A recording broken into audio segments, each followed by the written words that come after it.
Kadaama TV lwaleero mbaleetedde Kadaama ono akoze mu Bawarabu, alina experience ku bintu eby'enjawulo. Agenda kwogera ku bintu eby'enjawulo n'engeri ebintu gy'abirabamu n'engeri omuntu bw'oba olwadde bintu ki by'osobola okukola na biki ebireetera obulwadde oba ekireeterwa bakadaama okubeera nga balumwa parts z'emibiri ez'enjawulo. Katuwulize Kadaama ono tuwulire amagezi ki g'atuwa ate n'abawuliriza mubeere nga mulina kye muggyamu mu bintu biki by'ayogera. Halo nya Buli Kadaama TV. Halo Kadaama TV. Mugiye baliko mwenna abawuliriza ba Kadaama TV. Okwongereza ku nsonga y'omuwala eyabadde akaaba ekifuba. Annange ekifuba kyo kiruma. Omuwala kyeyogedde tisikwiza erumya ekifuba kituufu.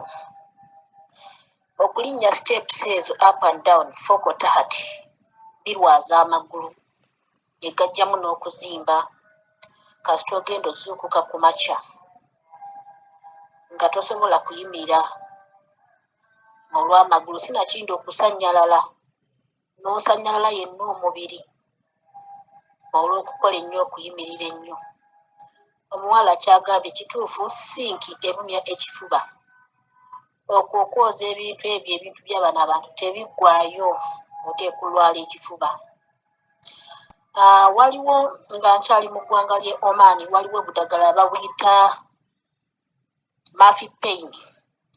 Eyo Murphy pain kasita ogimirewo bakuwa eyo Murphy pain, kiwandiiseeko ekigambo Murphy pain.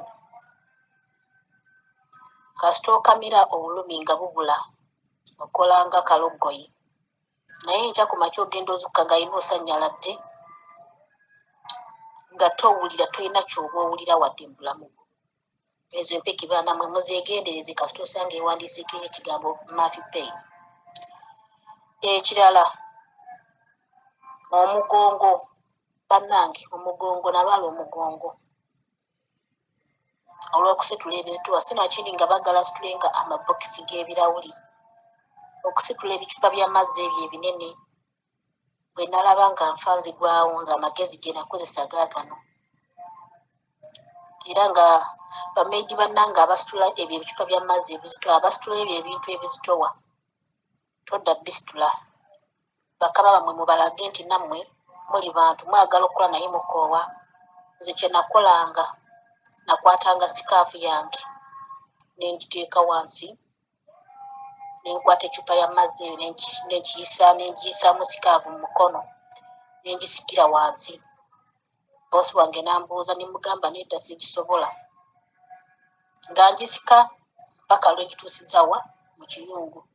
Nze okumanya ndowooza nali kateekufa nga sisobola nakusitula cupa maze ogisika gituusiza mu kiyungu ku fridge, sirina gagisitula giteeka giwanika ka fridge. Nasooka nga gisitula n'engituuza waggulu ku kimeeza kwenfumbira, kweganda gisenvulanga n'engituusa ku kisenge n'engisindikira ku kisenge, nga bwe ngikwatira ku kifuba n'engiteeka ku kibegabega ndyoka ngiwanika ku gundi ku fridge. Bannamwe temudda situla bintu bizitowa.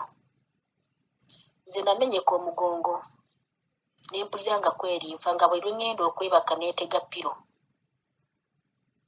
nga sikyasobola kutama. Bwe ngenda okutama ngendera ddala n'engwa.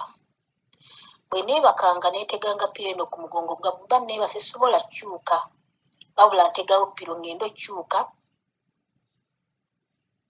omugongo gwange emabega gutuukire ku piro. Kuba bwe nakyukanga bweti nga mpulira n'ekitundu ekyowansi kisigadde eno, ate eno mu kifuba waggulu nga wagenze, nga mpulira nkutuka, nga piro ezo ze zinyambako.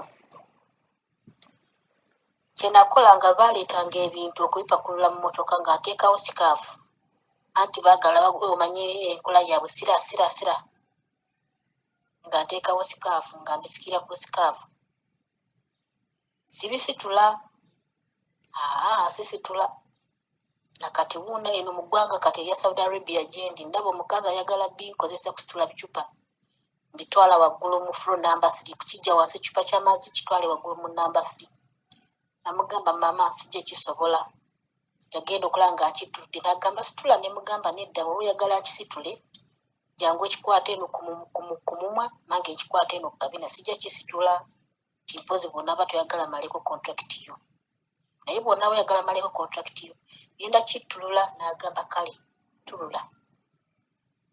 Naye bambi mwana muwala nkusaasidde olw'okulumizibwa ekifuba.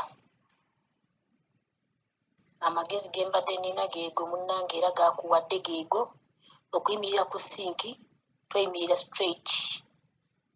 Yimirira nga weeweseemu, weebakire sinki gyebakeeko bw'oti olabike nga toyimiridde straight. Banga agyebaseeko bw'oti omuwala nga bw'akugambye. Oba saako oludda, geza nti otaddeko oludda bwe ruti naye toyimirira ku straight. Ogenda lwala ekifuba mpaka lw'onadda e Uganda. Mukwano, ago ge magezi ge mbadde nnina nange. Ngekamwa kwogera bwe natuuka mu maka era omwana yambuulira twalina omukozi bamuyita gundi, maama yamuyisanga bw'ati, yamukola bw'ati, bamuggyako n'essimu. Olwedde naye essimu gye bamuggyako baagimpa nze kennyini. Era nange wadde njirina ano era mmanyi nti bagenda kudda bakinzigye kuba baagijja kuwolera mu Bangladesh. Ekyali mpya. Omwana n'ambulira up to Z n'aŋŋamba oba waaliwo ki? Omwana n'aŋŋamba nga ŋŋamba maama n'agukuba ne mugamba nti agezanga n'alunkoonyako oluyiirwe. Ate nze wallaye Mungu Mr. Kadaama Wulira amazima. Bano abantu batotera omutima mubi ogw'okwetta. N'awulidde nga munyumya ku muwala eyafumita boosi we ekiso. Agannya bombalayira nga ntya Allah ow'owaggulu ow'ekitiibwa kino nkyogera nkiddamu ne bwe mbanze. Mmwe baanamu abaali balabyeko omuwalabu ng'atta emmese mu nnyumba y'omuwalabu nga mulimu emmese nga bagitayiza okugitta n'olaba engeri gye bakubamu emmese. Kati ate ggwe Kadaama bwe bagenda okukuba bakuba batya?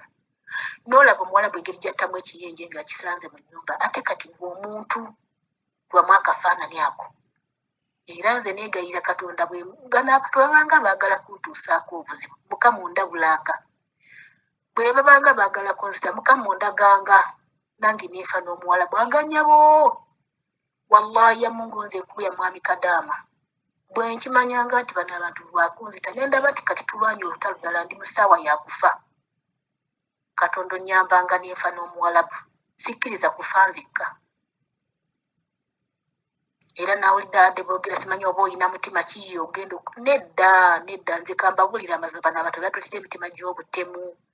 Nze nange nkikola oba kyambe nkikuyisaamu kuba naawe oba ogiridde kumpisaamu kyambe nange bwe kikusooka kikuyisaamu. Ebyo bye byange mwami Kadaama, weebale nnyo tugumya, weebale tuzzaamu maanyi. Naye simanyi nawulidde n'ensonga nga bagamba nti simanyanga Uganda yakkiriziganyiza ne Saudi Arabia okugulawo omwezi ogujja. Ekyo kirungi naye saategedde twabakkiriziganyiza ku nsonga kyekyo nakyo mwali badde mukitutangaazamu ne tumanya nsonga ki ze bakkiriziganyizaako, mateeka ki ge bakkiriziganyizaako ge tugenda okugoberera nabo ge bagenda okugoberera eno mu Saudi Arabia. Mwebale nnyo, mwebalire ddala. Waliwo omuwala Mr. Kadaama, waliwo omuwala eyabadde agamba eggwanga lya Oman is a University of Understanding ekituufu. Naye ate ndabye nga yafunamu omukisa, agambye ye yafunanga emmere yabeeranga bulungi. Ekyo bakyebalize Katonda. Naye nze we nali